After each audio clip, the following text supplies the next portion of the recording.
خواتین حضرات، infection control society آپ کی صحت کے لیے، آپ کی آگاہی کے لیے اور اویئرنیس پیدا کرنے کے لیے مضامین آپ کی سماعت کے لیے پیش کرتی ہیں۔ انفیکشن کنٹرول کے بارے میں ہم بے شمار مضامین آپ کی سماعت کی نظر کر چکے ہیں۔ ہم کینسر سے بچانے کے لیے بھی مضامین آپ کی سماعت کے لیے پیش کرتے ہیں، کیونکہ کینسر ایک بہت خطرناک قسم کا مرض ہے، اور یہ خطرناک قسم کا مرض بہت عام ہوتا جا رہا ہے، جس کے ذریعے متاثر ہو کر اور بیمار ہو کر اور مسائل میں گر کر پورے خاندان کے خاندان تباہ ہو جاتے ہیں، اور ذہنی کیفیت جو اس خاندان کی ہوتی ہے جس میں کینسر ہوتا ہے، تو اس کی تصور بھی نہیں کی جا سکتی کہ کیا ذہنی کیفیت ہوتی ہے۔ یعنی کہ پوری فیملی کا سیٹ اپ جو ہے وہ برباد ہو جاتا ہے۔ بریسٹ کینسر کے بارے میں ہم پہلے بھی کافی مضامین آپ کی سماعت کے لیے پیش کر چکے ہیں۔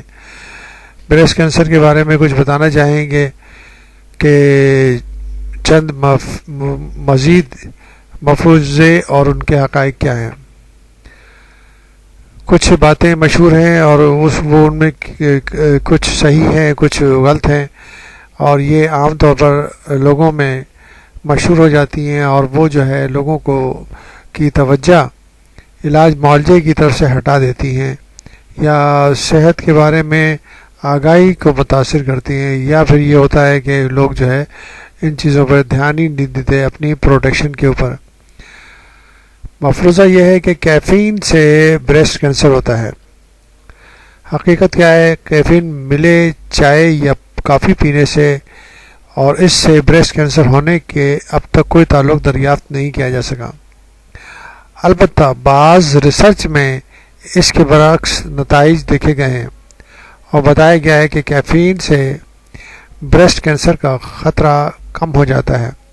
تاہم ابھی تک یہ بات بے نتیجہ رہی ہے کہ کیفین کی وجہ سے چھاتی میں دکھن کا احساس ہوتا ہے۔ مفروضہ ہے کہ اگر کسی کو بریسٹ کینسر کا خطرہ لاحق ہے تو وہ علامتوں پر نظر رکھنے کے سوا کچھ زیادہ تدابیر اختیار نہیں کر سکتی۔ ایسا نہیں ہے۔ حقیقت کیا ہے؟ حقیقت ہم بتانا چاہیں گے۔ خواتین اس خطرے کو کم کرنے کے لیے بہت کچھ کر سکتی ہیں۔ مثلا اگر ان کا وزن زیادہ ہے تو وہ اسے کم کرنے کی کوشش کر سکتی ہیں، ورزش میں باقاعدگی لا سکتی ہیں، سگریٹ اور مے نوشی ترک کر سکتی ہیں، زیادہ تندرستی سے بریسٹ کا از خود معائنہ کر سکتی ہیں، ڈاکٹروں سے اکثر و بیشتر صلاح و مشورے اور میموگرام پر توجہ دے سکتی ہیں۔ بعض ایسی خواتین جن میں بریسٹ کینسر کا خطرہ بہت زیادہ بڑھا ہوا ہوتا ہے، وہ احتیاطی تدبیر کے طور پر پروفائلیکٹک ڈاکٹر کے مشورے سے چھاتی الگ کرنے یعنی کہ میسٹیکٹومی کا فیصلہ بھی کر سکتی ہیں۔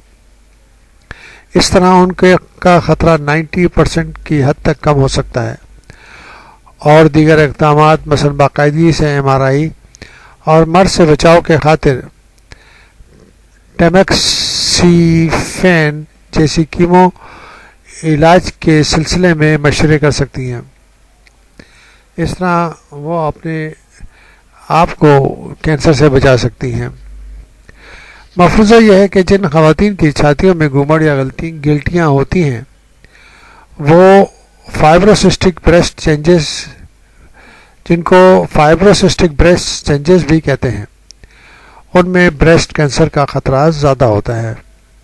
حقیقت کیا ہے؟ حقیقت یہ ہے کہ ماضی میں ایسا ضرور سمجھا جاتا تھا کہ جن خواتین کی چھاتیوں میں گمڑ ہوتے ہیں یا چھاتی کی گٹھلی ہوتی ہے یا فائبروسسٹک ڈیزیز ہوتی ہے، ان خواتین میں بریسٹ کینسر کا خطرہ زیادہ ہوتا ہے، لیکن بعد کی تحقیق میں اس قسم کا کوئی تعلق دیکھنے میں نہیں آیا۔ تاہم چھاتی میں اگر لمپ ہو تو سرسری طور پر یہ جاننا کہ یہ نارمل ٹیشو ہے یا خدا نخواستہ سرطانی نوعیت کے ہیں بہت دشوار ہوتا ہے۔ اس کی وجہ سے خواتین میں تشویش پیدا ہو جاتی ہے۔ جن خواتین کی چھاتیاں فائبروسسٹک ہوتی ہیں ان کو میموگرام کے بعد الٹرا ساؤنڈ کروانے کا مشورہ دیا جاتا ہے۔ تو وہ بہتر طریقے سے ڈائگنوز کر کے اور ذہنی طور پر بہتر زندگی گزار سکتی ہیں.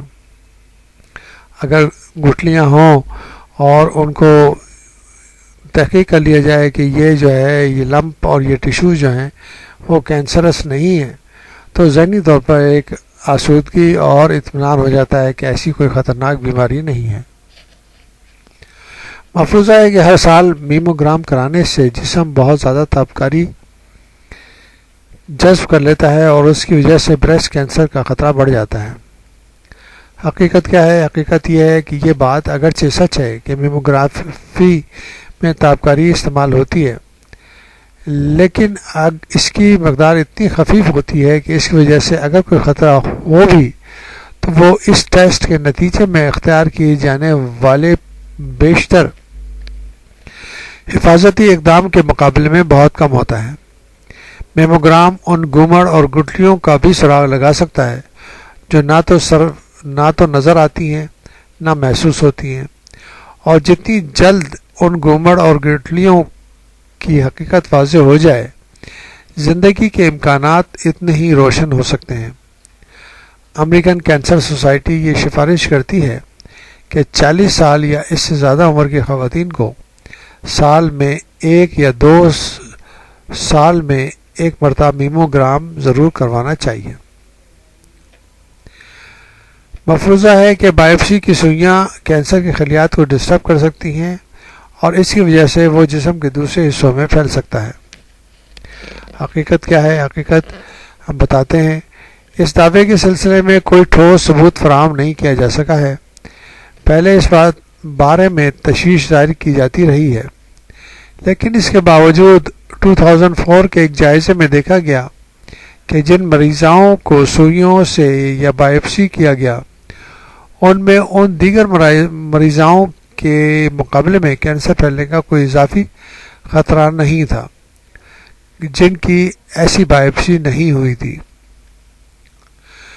مفروضہ ہے کہ امراض قلب کے بعد بریسٹ کینسر سب سے زیادہ خواتین کی جان لیتا ہے. حقیقت یہ ہے کہ امریکہ میں ہر سال لگ بھگ 40,000 یعنی 40,000 خواتین بریسٹ کینسر کے باعث زندگی سے محروم ہو جاتی ہیں. تاہم فالج سے یعنی کہ اسٹروک سے 96,000، پھیپھڑے کے سرطان سے 71,000، سانس کی بیماریوں سے ہر سال 67,000 خواتین موت سے ہمکنار ہوتی ہیں. یعنی کہ ایسی وہ نہیں ہے کہ یہ جو ہے دوسری وجہ جو ہے مثلا اسٹروک ہے، لنگ کینسر ہے، ریسپریٹری ڈیزیزز ہیں، ان سے زیادہ یعنی کہ ان بیماریوں سے زیادہ ہلاکتیں ہوتی ہیں، اور بریسٹ کینسر سے 40,000 ڈیتھ ہوتی ہیں امریکہ میں. مفروضہ ہے کہ اگر میموگرافی رپورٹ منفی ہو تو پھر پریشان ہونے کی کوئی ضرورت نہیں. حقیقت یہ ہے کہ بریسٹ کینسر کی اسکریننگ اور تشخیص کے سلسلے میں میموگرام کی اہمیت، باوجود یہ کہ ایک حقیقت ہے کہ میموگرام 10 to 20% بریسٹ کینسر کا سراغ لگانے میں ناکام رہتا ہے. یہی وجہ ہے کہ کلینک میں ڈاکٹر کے ذریعے معائنہ یا خود اپنے طور پر معائنے پر بھی زیادہ زور دیا جاتا ہے. بعض دفعہ ایسا ہوتا ہے کہ یہ چیز جو ہے نگیٹو آ سکتی ہے، مگر یہ کہ دونوں چیزیں یعنی کہ اپنے طور پر ایگزامن کرنا یا ڈاکٹر کے ذریعے ایگزامن کرانا دونوں بہتر ہیں. جو بھی ڈائگنوسس کے لیے طریقہ کار ہیں سارے طریقہ کار استعمال کرنے چاہیے. بعض دفعہ جو ہے بہت ہی سمپل طریقہ جو ہے نا زیادہ سود مند ثابت ہوتا ہے بنسبت یہ کہ کمپلیکیٹڈ یا بہت ہی ڈیٹیل ایگزامینیشن بھی وہ چیز ڈائگنوس نہیں کر سکتا. تو ایسا نہیں ہے، جو بھی طریقے ڈائگنوسس کے ہیں وہ سب استعمال کرنے چاہیے ڈائگنوسس کے لیے، کیونکہ اسی میں بہتری ہے، اسی میں بچت ہے، اسی میں ان خواتین کی اس مرض سے بچت ہو سکتی ہے اور وہ آسان اور سادہ زندگی گزار کر اور صحت مند زندگی گزار سکتی ہیں.